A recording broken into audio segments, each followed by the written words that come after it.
Well, ladies and germs, it's the boy Gun Hill Bane. He's back. It's been a long night. I've been working an all nighter. As you can see, it's daytime now, and I want to go to sleep. But before I do that, I got to talk about exactly just how incredible Blood and Guts was last night. I mean, it was truly one of the greatest dynamites that I ever seen in my entire life. This reminds me so much of the what is it? The lights out match between Britt Baker, and Thunder Rosa. There have been a lot of big events, stadiums. Stadium Grand Slam from Offer Ass Stadium. A lot of these things, but man, oh man, last night took the cake. Let me tell you something. Survivor Series is this weekend. I believe Survivor Series is this weekend. They're going to have their own version of War Games. And it's not even going to nearly be as awesome and as crazy as what we witnessed last night, especially when it comes to the women. And I got to give them a round of applause. You could tell that they've been wanting to do this for a very, very long time. And all of them involved was just incredible. As a matter of fact, I will even go off the record. I will go as far as saying that the women's blood and guts match was better than the men's blood and guts match.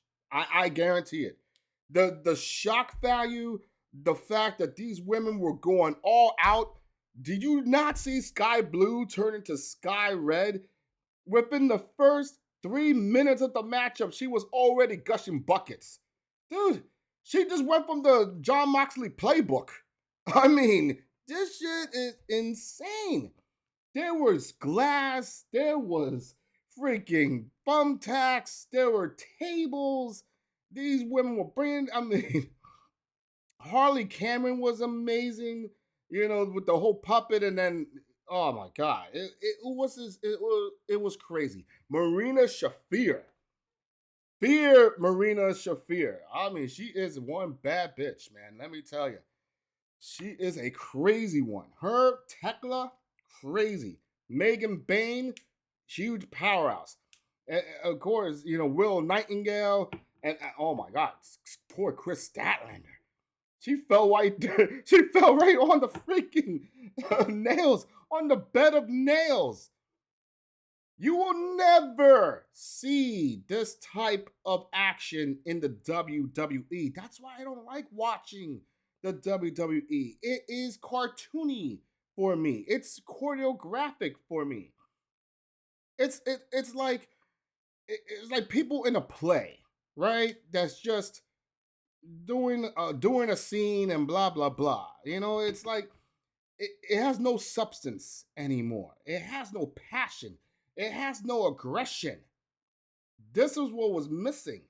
And Blood and Guts brought you that and then some. And I will guarantee you this: War Games in Survivor Series is going to be so watered down, so worthless, pathetic. Listen, everyone is going to care about the theme songs.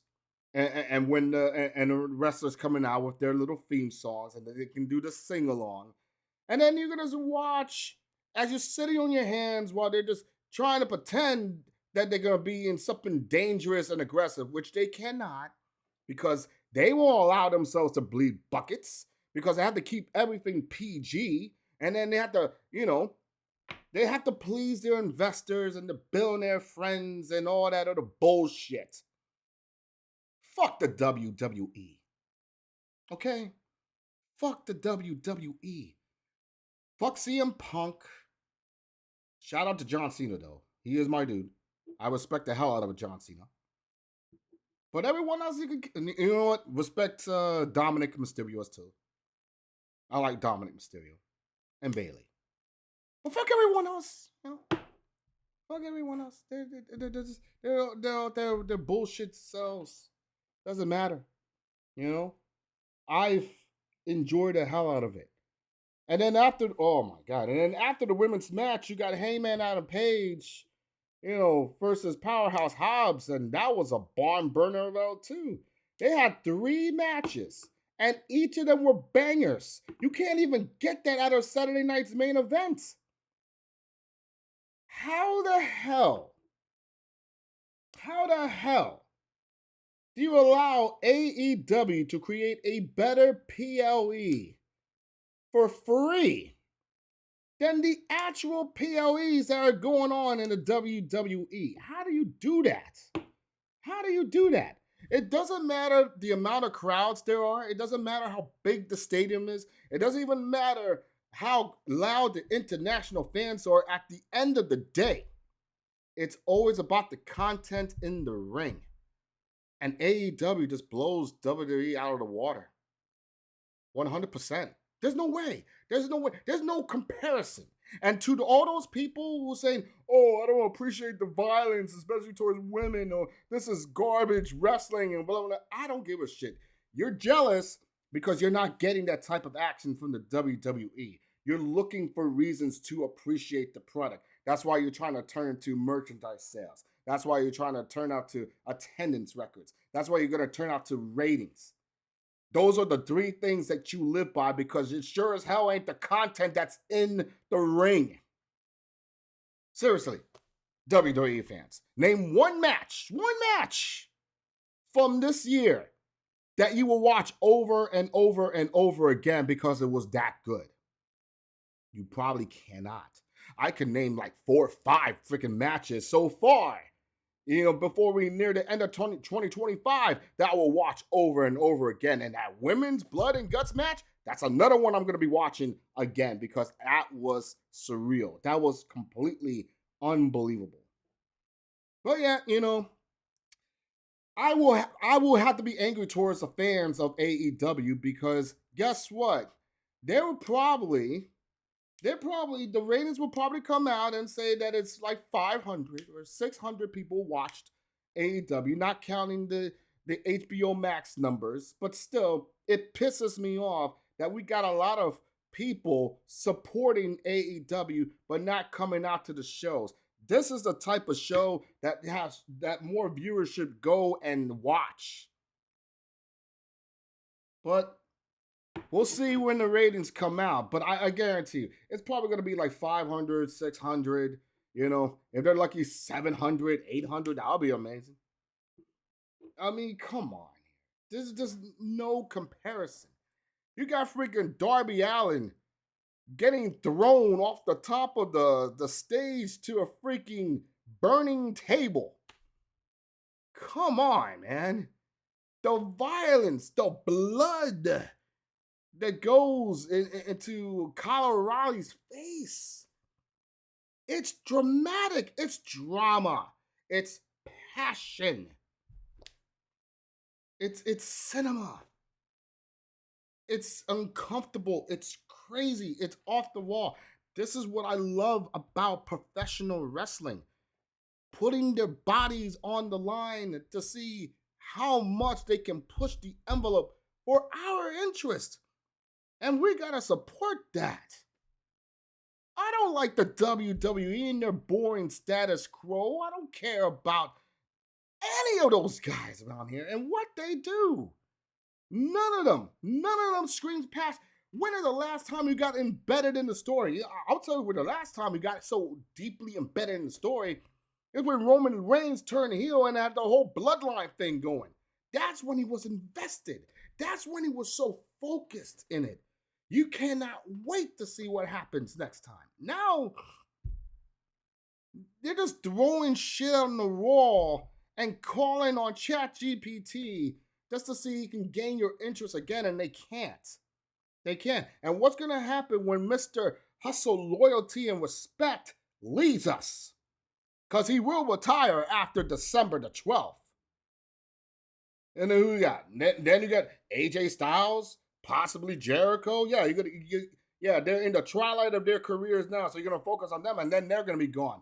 Where's your new stars?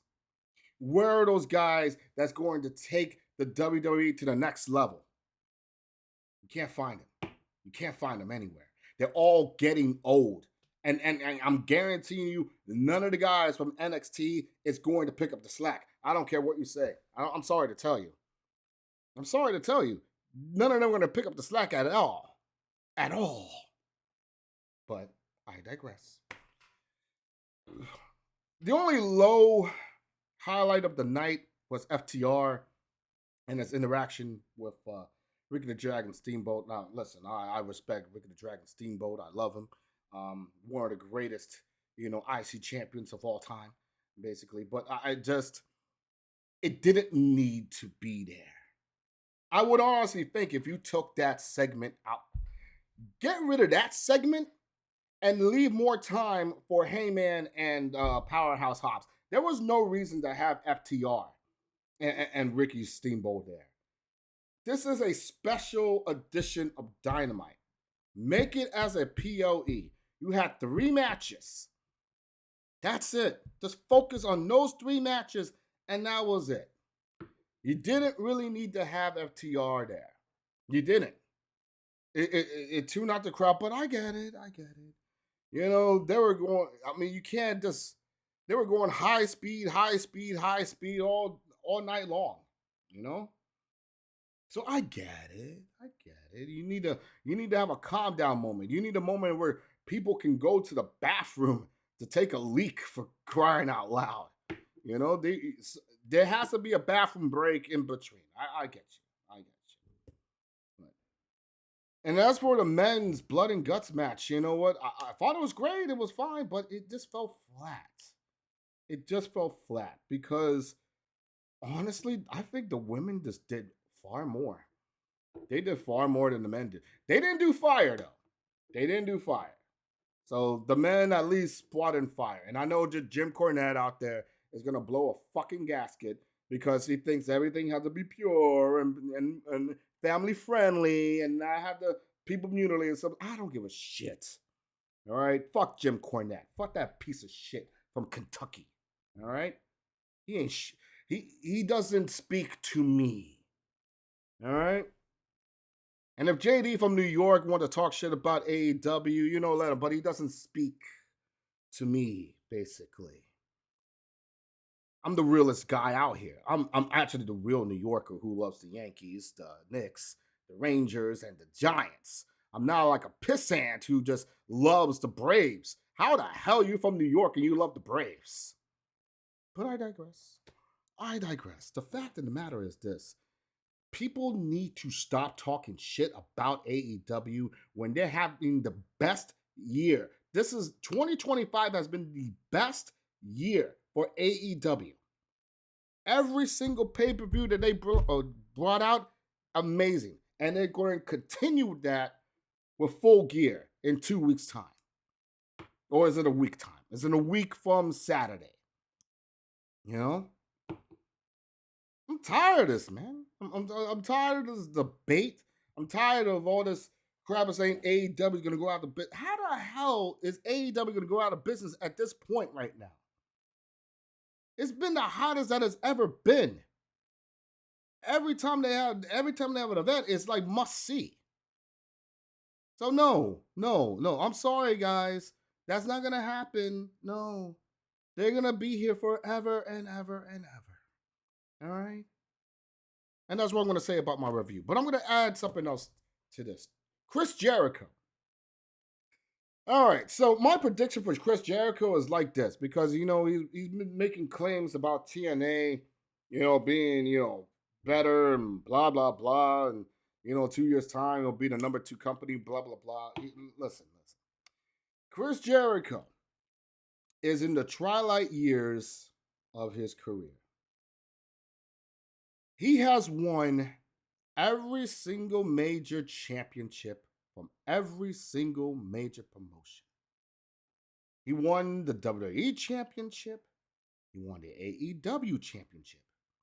He won the IWGP Intercontinental Championship, which is huge. He even won the ROH Championship. So what is the one thing that is missing from his collection that he needs to acquire before he can officially retire? The TNA Championship. So my bold prediction is at some point, I don't know when. I don't know how. I don't even know who the hell's the TNA champion. Oh yeah, it's Santana, right? Santana, right?